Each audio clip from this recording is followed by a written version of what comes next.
Apagam-se as luzes e o filme começa.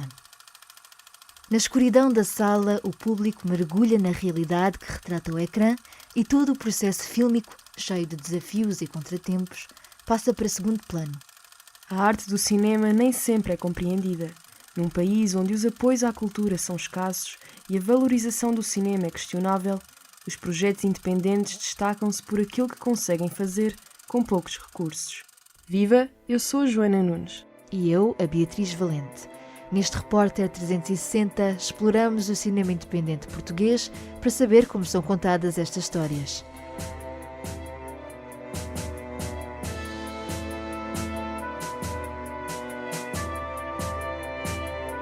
Repórter 360. Take 1. O que é cinema independente? A pergunta é levantada por Guilherme Daniel. Terminou o curso de teatro há mais de uma década. Desde então, continua a fazer filmes. É diretor de fotografia e realizador nas horas vagas. Cinema independente, para mim, é cinema em que o realizador e, de maneira mais geral, a equipa artística do filme faz exatamente aquilo que quer fazer. E isto tem muito que se lhe diga, porque eu acho que um filme que é financiado pode ser independente. Para mim é isso que a palavra independente chama, que é tipo, não há influências externas no resultado final, no resultado fílmico. Um filme que é autofinanciado, naturalmente podemos pensar que é independente, mas será que é mesmo? Porque depois a falta de meios para fazer um filme depois vais restringir muito aquilo que é a visão do realizador. A paixão pelo cinema basta para iniciar um caminho. Guilherme juntou-se à amiga dos tempos da escola, Raquel Santos, e os dois criaram a Suspício Filmes. Foi uma etiqueta que nós criámos para meter nos nossos filmes. Nós não temos uma produtora com estrutura, com ambição de ganhar trabalho. Nós fazemos filmes porque nos dá prazer. Os filmes partiram de nós e acabaram em nós. A maior parte deles foram autofinanciados, através do dinheiro que nós ganhamos nos nossos trabalhos, no nosso ganha-pão. Vamos pondo o dinheiro de lado. Em vez de fazermos férias, fazemos um filme. As caras que os ajudaram ao longo destes anos tornaram-se familiares. Fomos-nos juntando assim, a várias pessoas que colaboram connosco regularmente. Amigos, colegas com quem trabalhamos regularmente, que são generosos o suficiente para nos ajudar nos trabalhos que nós queremos fazer. Os dois exemplos mais fortes são o Daniel Viana e a Catarina Santiago. O Daniel Viana é um ator, trabalhou connosco nos últimos 4 filmes. A gente goza comigo a dizer que ele é a minha musa. E a Catarina Santiago é uma caracterizadora muito talentosa. Tem dado o seu contributo para os nossos filmes também, mas como esses dois que são os primeiros que vêm à cabeça, que têm estado mais presentes, há toda uma quantidade de outras pessoas que têm sido muito generosas em fazer os filmes connosco. Take 2. Há cada vez mais estúdios e pessoas a fazerem cinema independente com todo o tipo de orçamentos, ou não, que é o meu caso. Eu acho que cinema independente é cinema que faça perguntas sem dar necessariamente as respostas. Pelo menos é essa a minha definição.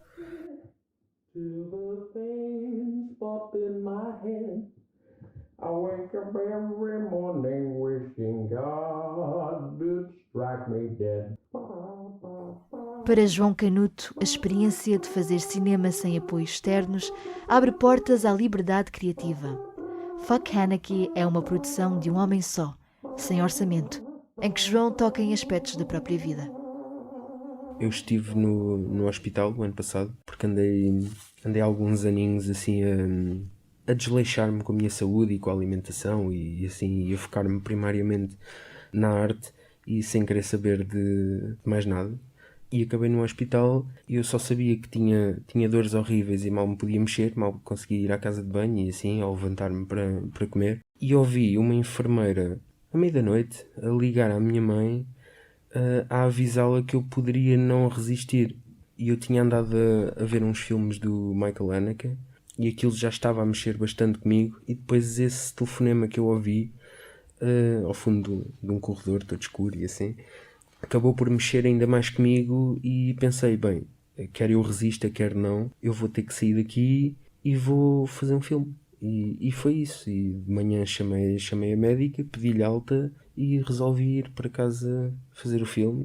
Num projeto intrusivo que explora o cinema experimental, levantam-se questões difíceis de responder. Mas afinal, qual é a principal dificuldade em fazer este tipo de arte? Essa é fácil. O facto de ninguém querer ver. Porque as pessoas não estão habituadas a cinema experimental, creio eu. Pelo menos da minha experiência. As pessoas estão habituadas a que quando o filme acaba elas perceberam o filme. Não têm que ficar 2 semanas a pensar, a meditar no que viram. Aliás, eu nem este facana que consigo estrear lá na minha terrinha, porque ninguém quer. Take 3.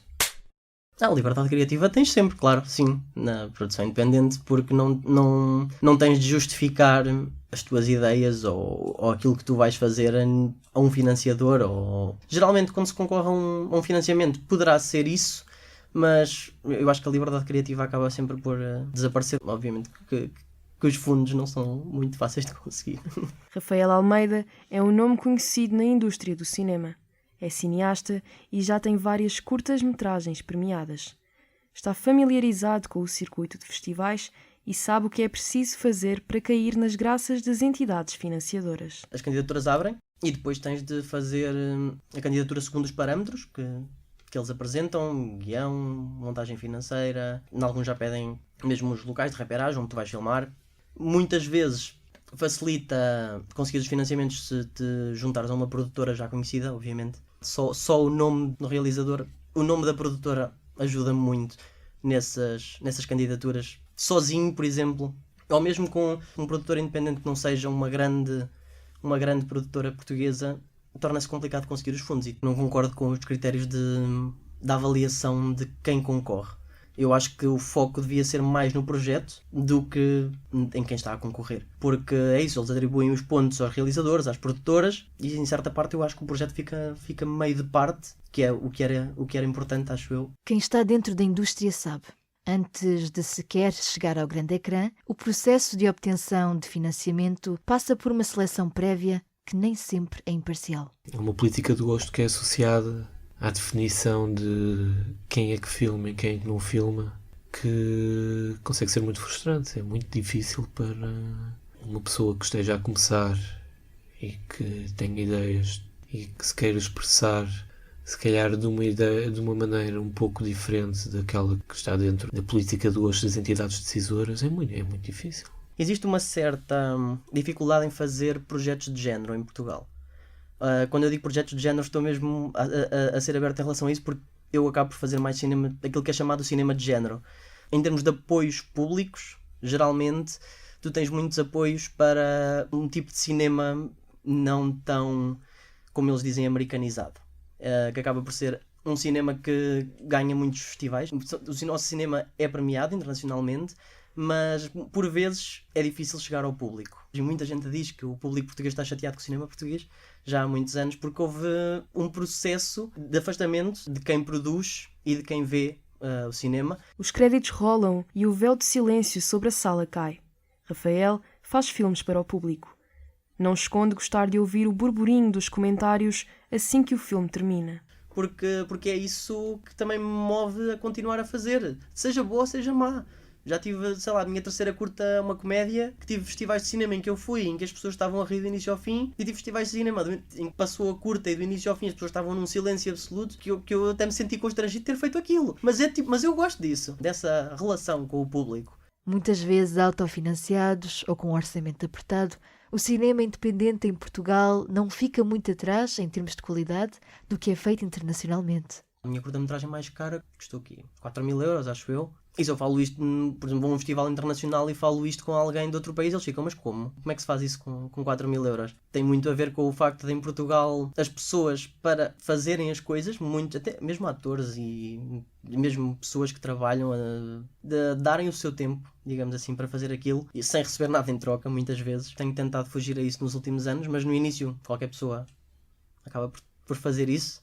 Tento juntar dinheiro para pagar alguma coisa à equipa, facilmente produzir uma curta por ano, mas nesse sistema em que ninguém era pago. E entretanto, acho que eticamente não comecei a achar isso muito correto, e então agora se calhar produzo menos, mas a equipa é paga. Guilherme Daniel depara-se com o mesmo problema. Gostaria muito de poder pagar aquilo que é justo às pessoas que trabalham connosco. Pagamos alguma coisa, mas é um pagamento simbólico. Quem vai trabalhar connosco que sabe que é este o jogo, estão a ser pagos uma ninharia, mas é uma ninharia que nos sai a muito custo do nosso corpo e do nosso suor e do nosso sangue, e respeitam isso. Desde pequena que sempre gostei de viver outras vidas e criar mundos paralelos. Sofia Reis é atriz e a experiência em projetos independentes também começou com trabalhos que não eram pagos. Para a Lusófona, para outros projetos, porque eram realizadores que às vezes me propunham histórias que me cativavam imenso. Houve um que era a Vataça, que era um drama histórico que, apesar de não sermos pagos, íamos filmar a Coimbra, aos mosteiros. Era uma história passada na Idade Média, e então eu, ainda com um currículo pequeno, achei maravilhoso fazer de Vataça e colaborar, porque o realizador era também professor de artes, portanto também tinha uma sensibilidade para fazer cinema, e portanto houve assim projetos que eu acabei por aderir também por gostar e por me sentir motivada em começar um caminho. Fiz muitos projetos em dito pro bono, sim.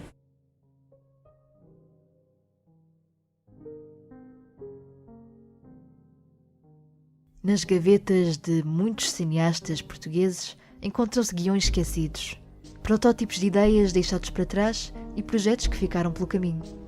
Tinha o Não Dia, que tornou-se numa enorme quebra-cabeça e perda de tempo e assim, e acabei por meter esse em stand-by. É sempre um bocado triste, porque era um projeto que eu achava muito interessante. Tinha parâmetros, mas era assim mais de improviso, era uma coisa ainda mais experimental do que eu costumo fazer, e envolvia muitas pessoas, muita loucura, muitas cenas explícitas, e filmámos grande parte delas, mas agora perdi o ator principal, por isso vou ter que refilmar tudo outra vez. É um projeto muito interessante e que eu estou empolgado para voltar a pegar nele. As pessoas pensam que, às vezes curtas-metragens que é mais fácil, é mais rápido, mas dá tudo muito trabalho. Implica muitas horas e muita disponibilidade. Os projetos que eu fiz, houve poucos que acabaram por não serem feitos. E acho que às vezes é melhor nem pensar. Houve filmes que eu fui fazer e que me dediquei a 100%, não é? E não pensei, realmente, fui um bocado ingênuo no aspecto em pensar, faço isto e o filme vai sair. E realmente isso é uma ingenuidade, porque há tanta coisa que pode falhar. É quase às vezes um milagre, um filme independente a ver a luz do dia. Take 4.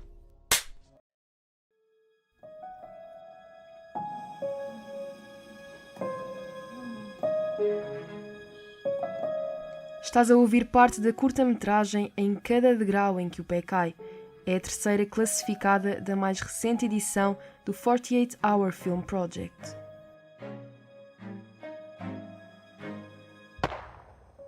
Tinha feito algumas curtas, mas honestamente nada assim muito grande e nada de jeito. Esta curta foi a minha primeira experiência a realizar uma coisa maior, já com uma equipa de 20 pessoas, com equipamento, com uma equipa que sabia o que estava a fazer. Paga a taxa de inscrição de 70 €, a equipa Galactic Space Pandas of Planet 9 arregaçou as mangas e procurou soluções criativas para o orçamento reduzido. Adereços e coisas do género, eram coisas que nós produção, contribuímos. Tentamos arranjar sempre sem gastar nada, como é óbvio. E como nós estávamos, no fim de semana estávamos todos juntos, pensamos, nós se gastarmos dinheiro em comida vamos acabar por gastar 200 €, não pode ser. Então tivemos a brilhante ideia de ligar a não sei quantos restaurantes, a basicamente dizer, olha, nós estamos a fazer esta curta, vocês querem nos oferecer comida, e nós agradecemos nas redes sociais ou no final da curta. Muitas disseram que não, mas houve uns restaurantes, 4 em particular, que disseram sim, tranquilo, pode ser, nós ajudamos. Andrew Owenson viu projetada a curta que o estreia enquanto realizador no ecrã de um dos cinemas mais prestigiados do país. Porém, reconhece que o apoio podia ter sido maior. Pensar, ok, estas pessoas fizeram estas curtas, era fantástico se tivessem a oportunidade de passar o que fizeram num local tão prestigiado como São Jorge. Agora, nós, por exemplo, na estreia e nas sessões onde passam os filmes, tivemos acesso a alguns bilhetes, mas não o suficiente para a equipa toda, por exemplo. Então, mesmo para ir, alguns membros da equipa tiveram que pagar 5 euros, ou o que foi, para ver a própria curta. Portanto, lá está. Podiam ter ajudado mais? Acho que sim. Guilherme Daniel dá conta de uma outra realidade. Muitos dos festivais pedem uma quantia só para lhes mostrares o filme. Festivais nacionais, em geral, a quantia é 0 ou muito pouco. Mas festivais internacionais, estamos a falar de coisas que vão dos 5 aos 40 euros. Há festivais que pedem 100 euros. Mas isto é só para lhes mostrar o filme. Não quer dizer que o filme vá passar no festival. É só para eles olharem para aquilo. E depois o que é que acontece? O Festival de Cinema recebe 1000, 2000, 3000, 4000 filmes. Idealmente vê-os a todos, mas quem está por dentro sabe que isto não é bem assim. Sabe que um gajo está a almoçar com um laptop à frente, vê os primeiros 5 minutos do filme. 5 minutos, que parvoíce. Primeiro 30 segundos, 1 minuto do filme, se o filme não estiver interessado, passa para o próximo. E no meio destes 1000, 2000, 3000, 4000 filmes, entram 20 num festival. E desses 20, há um que ganha um prémio. Não podemos estar a pensar na produção de curtas-metragens como uma atividade lucrativa, porque não é. É só para gastar dinheiro. A única coisa, assim, dentro do esquema português, a única coisa que se pode mais ou menos contar que o filme vai ter algum retorno, e é um retorno minúsculo para aquilo que custa fazer um filme, é o Cinemax na RTP2, que passa as curtas-metragens e paga uma pequena quantia para passar os filmes na televisão. Apesar das dificuldades, o gosto de produzir e realizar cinema apenas pela oportunidade de criar arte é uma convicção comum a todos estes projetos independentes. Num país onde a cultura é pouco valorizada, o cinema acaba por perder reconhecimento. Preocupa-me muito o estado da cultura e também o que acarreta na sociedade o desleixo da cultura. Acho que traz muitos pontos negativos a uma sociedade quando nos desleixamos culturalmente. Sou suspeito a falar, mas eu acho que o cinema e talvez a música são os que mais sofrem disso, porque se uma pessoa diz a alguém que é pintor, por exemplo, as pessoas veem aquilo imediatamente como arte, mas o cinema já é assim um bocadinho, ou uma pessoa está a fazer um filme de super-heróis, ou um filme de ação, ou então ninguém se interessa, pelo menos da minha experiência. Por isso acho que o cinema sofre um bocadinho de não ser visto como arte e mais como entretenimento. Eu pessoalmente acho que a cultura é a maior expressão identitária de um país.